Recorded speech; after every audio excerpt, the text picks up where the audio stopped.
अथ 15 सर्गः।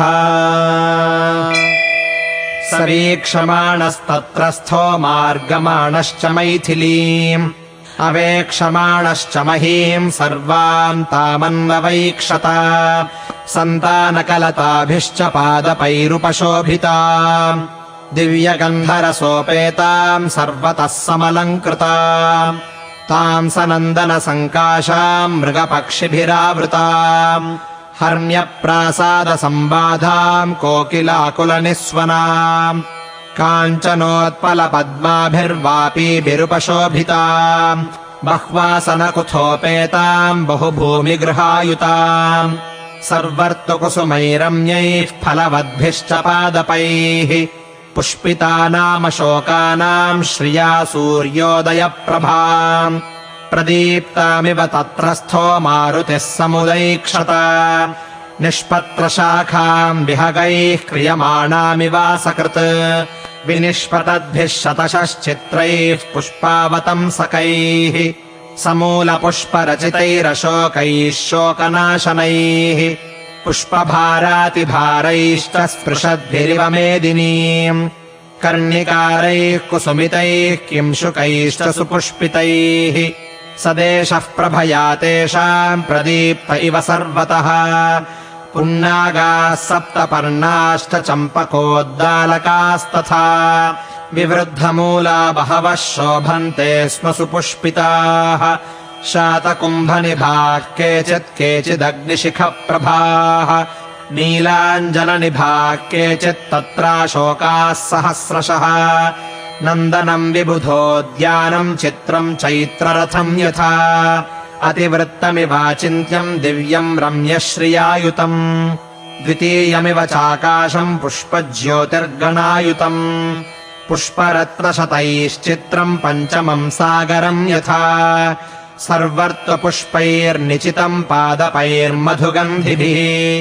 नानानिदानैरुद्यानम् रम्यम् मृगगणद्विजैः अनेकगन्धप्रवहम् पुण्यगन्धम् मनोहरम् शैलेन्द्रमिव गन्धाढ्यम् द्वितीयम् गन्धमादनम् अशोकवनिकायाम् तु तस्याम् वानरपुङ्गवः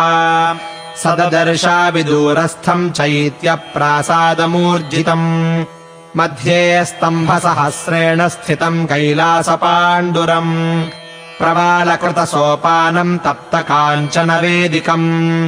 मुष्णन्तमिव चक्षूंषि द्योतमानमिव श्रिया निर्मलम् प्रांशुभावत्वादुल्लिखन्तमिवाम्बरम् ततो मलिनसंवीताम् राक्षसीभिः समावृताम् उपवासकृशाम् दीनाम् निःश्वसन्तीम् पुनः पुनः ददर्श शुक्लपक्षादौ चन्द्ररेखामिवामलाम् मन्दप्रख्यायमानेन रूपेण रुचिरप्रभाम् पिनद्धाम् धूमजालेन शिखामिव विभावसोः पीतेनैकेन संवीताम् क्लिष्टेनोत्तमवाससा सपङ्कामललङ्काराम् विपद्मामिव पद्मिनीम् पीडिताम् दुःखसन्तप्ताम् परीक्षीणाम् तपस्विनीम् ग्रहेणाङ्गारकेणेव पीडितामिव रोहिणीम् अश्रुपूर्णमुखीम् दीनाम् कृशामनशनेन च शोकध्यानपराम् दीनाम् नित्यम् दुःखपरायणाम् प्रियम् जनमपश्यन्तीम् पश्यन्तीम् राक्षसीगणम् स्वगणेन मृगीम् हीनाम् श्वगणेनावृतामिव नीलनागाभयावेण्या जघनम् गतयैकया नीलया नीरदापाये वनराज्यामहीमिव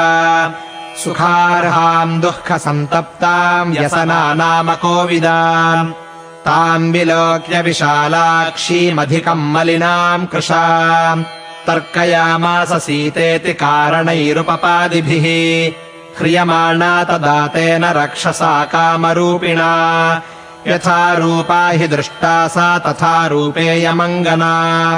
पूर्णचन्द्राननाम् शुभ्रूम् चारुवृत्तपयोधराम् कुर्वतीम् प्रभया देवीम् सर्वावितिमिरादिशः ताम् नीलकण्ठीम् बिम्बोष्ठीम् सुमध्याम् सुप्रतिष्ठिताम् सीताम् पद्मपलाशाक्षीम् मन्मथस्य रतिम् यथा इष्टाम् सर्वस्य जगतः पूर्णचन्द्रप्रभामिव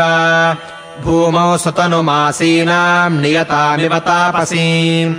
निःश्वासबहुलाम् भीरुम् भुजगेन्द्रवधूमिव शोकजालेन महता विततेन न राजतीम् संसक्ताम् धूमजालेन शिखामिव विभावसोः ताम् स्मृतिमिव सन्दिग्धा मृद्धिम् निपतितामिव विहतामिव च श्रद्धामाशाम् प्रतिहतामिव सोपसर्गाम् यथा सिद्धिम् बुद्धिम् सकलुषामिव अभूतेनापवादेन कीर्तिम् निपतितामिव रामोपरोधव्यथिताम् रक्षो गणनिपीडिताम् अबलाम् मृगशावाक्षीम् वीक्षमाणाम् ततस्ततः बाष्पाम्बुपरिपूर्णेन कृष्णवक्राक्षिपक्ष्मणा वदनेन प्रसन्नेन निःश्वसन्तीम् पुनः पुनः मलपङ्कधराम् दीनाम् मण्डनार्हाममण्डिता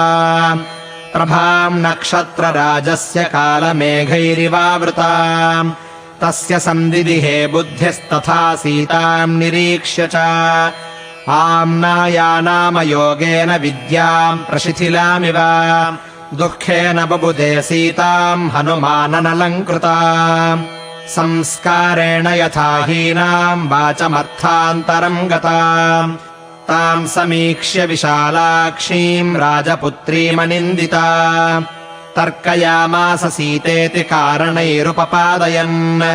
वैदेह्यायानि चाङ्गेषु तदा रामोऽन्वकीर्तयत्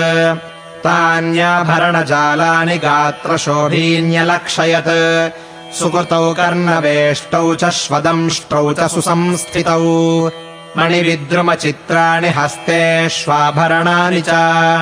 श्यामानि चिरयुक्तत्वात् तथा संस्थानवन्ति च तान्येवैतानि मन्येऽहम् यानि रामोऽन्वकीर्तयत् तत्र यान्यवहीनानि तान्यहम् नोपलक्षये यान्यस्यानावहीनानि तानीमानि न संशयः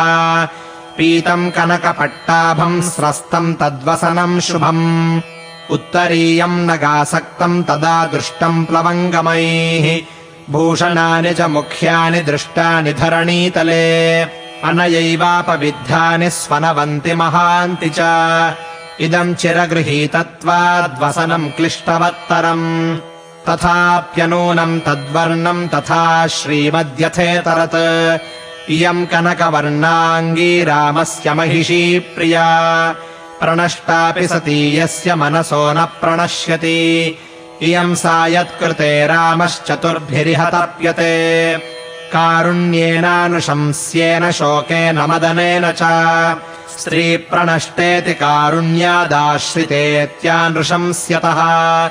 पत्नी नष्टेति शोकेन प्रियेति मदनेन च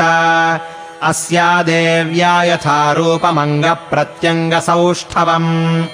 रामस्य च यथा रूपम् तस्येयमसिते क्षणा अस्या देव्या मनस्तस्मिंस्तस्य चास्याम् प्रतिष्ठितम् तेनेयम् स च धर्मात्मा मुहूर्तमपि जीवति दुष्करम् कृतवान् रामो हीनो यदनया प्रभुः धारयत्यात्मनो देहम् न शोकेनावसीदति एवम् सीताम् तथा दृष्ट्वा हृष्टः पवनसम्भवः जगाम मनसा रामम् प्रशशंस च तम् प्रभुम् इत्यार्षे श्रीमद् रामायणे वाल्मीकीये आदिकाव्ये सुन्दरकाण्डे 15 सर्गः।